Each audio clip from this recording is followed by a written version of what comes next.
Hello, creeps. I'll be with you in a moment. I was just in the middle of cramming for my final exams. Bet you didn't know your pal the Crypt Keeper was still in school. As a matter of fact, I'm at the top of my class at Harvard. Which brings us to tonight's All-Frighter. It concerns a couple of college kids who've got their own ideas about higher education. In a bit of hackademia I call Creep Course.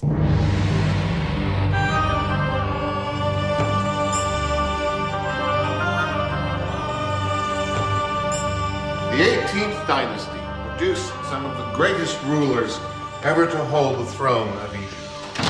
These immensely powerful pharaohs commanded loyalty and fear throughout an empire that stretched from Nubia in the south to the borders of northern Syria. Which brings us to the legend of the pharaoh Ramses, also known as the mummy who wouldn't die. It seems that old Ramses was a possessive and jealous sort of fellow, and the object of his obsession was a beautiful young maiden, the Princess Nefra. Unfortunately, Ramses tossed his mortal coil before actually consummating his relationship with the lovely Nefra. So, despite his newly acquired status as an embalmed and mummified corpse, he emerged from his tomb on the anniversary of his death and each year after to search the city for the Princess Nefra. Needless to say, Ramses' jealous disposition and bad temper had not improved in death. And the local citizens so feared and dreaded his annual rampage that they were forced to arrive at a drastic solution. Each year, a maiden was delivered to Ramses' tomb, a human sacrifice. Each time, the crazed old mummy would expect to see his beloved Nefra standing before him, and each time he would be disappointed. Exploding in anger, he vented his rage upon the innocent young woman in a manner really too horrible to describe. But it kept the old boy off the street. So, remember, scholars, midterm exam on Friday, covering the first 3 Egyptian kingdoms. And what are those kingdoms again, Mr. Skolnick? The first 3 kingdoms, those would be... We're waiting, Mr. Skolnick. You have us on the edge of our seats. And feel free to consult your notes or your playbook or whatever that is you have in front of you. I think 1 is the second dynasty. Kingdoms, Mr. Skolnick, not dynasties. The first 3 kingdoms.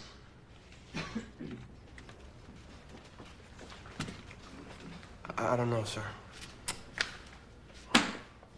Miss Bishop, will you please give Mr. Numbskull, I beg your pardon, Mr. Skolnick, the answer to the question he is struggling to recall from his memory of mush?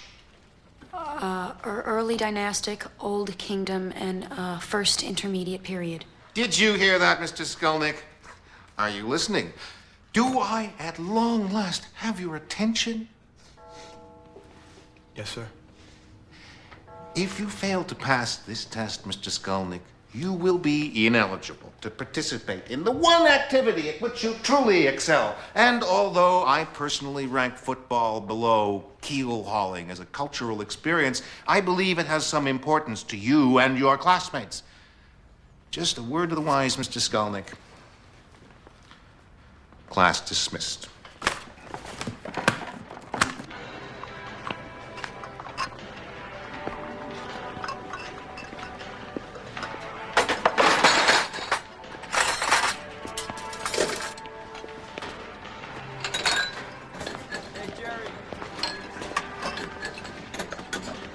Let me help you with that.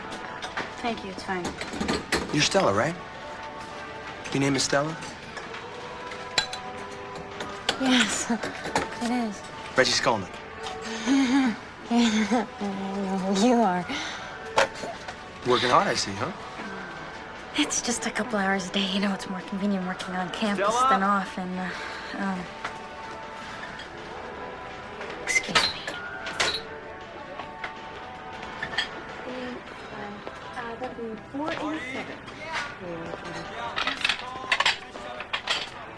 Professor Finley's really on my case, isn't he? I mean, how do you like the way he treats me in class? Well, it wasn't. I mean, I've got feelings, too. I mean, it was pretty embarrassing for me. Yeah, I could see that. Now, Stella, I'm gonna flunk that midterm unless you help me. Me? Will you, Stella? Please? I don't know. Please, please, please, Stella. Come on, you know the subject inside and out. It would mean a lot to me. Well, I suppose I could help you study. That's what I'm really good at. I mean, I'm not a brain or anything, but I do take excellent notes. I mean, we could go over them together if that's what you mean. Is later this afternoon okay? Yeah. Well, where should we meet? Let's meet in the library. Let's say 3 o'clock? Okay, yeah.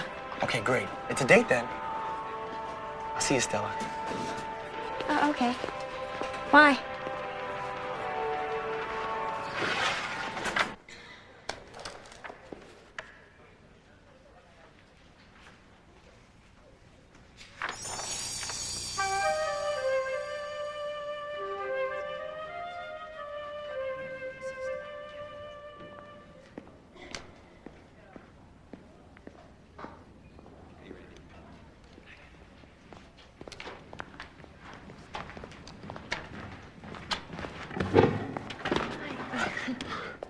Hi.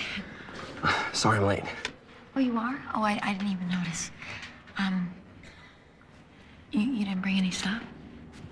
That's okay. I have everything we need. I've got pens, I've got paper, I've got the work. And... Stella, this isn't gonna work.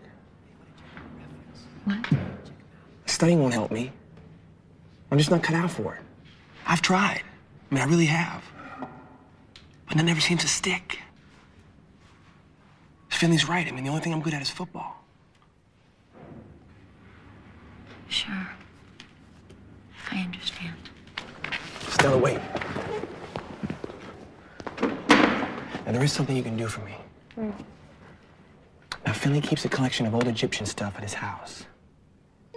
You could make an appointment to go over there, have a look at this junk for extra credit or something. He'd go for it in a second. You could do it tomorrow night. Why would I want to do that? Because when you have him distracted, I'm gonna go in there and make a copy of the midterm.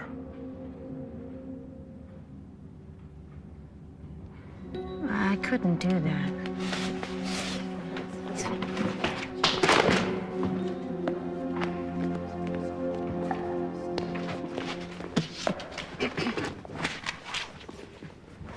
Now, everybody looks at me and they think I've got it made. Like I don't have a care in the world. But they're wrong, Stella. I'm really scared. Football's the only future I've got. It's about to go down the drain. But it would be wrong. If anybody gets in trouble, it'll be me, not you. And I promise you, Stella, I will protect you. And nobody will know. Now, after the game, there's gonna be a party, just for the team. And I want you to come with me. I want you to be my date. No, you don't. You don't want to go with me. Yes, I do. No, you don't. Why would you want to take me? Why wouldn't I? Because you're Stella the bookworm? Stella the wallflower? Huh? That's what they think, isn't it? But they're wrong, aren't they? Just like they're wrong about me. No, not altogether.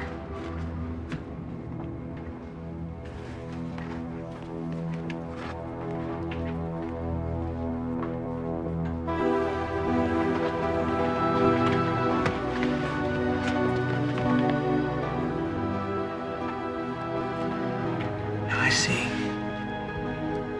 who you really are, Stella.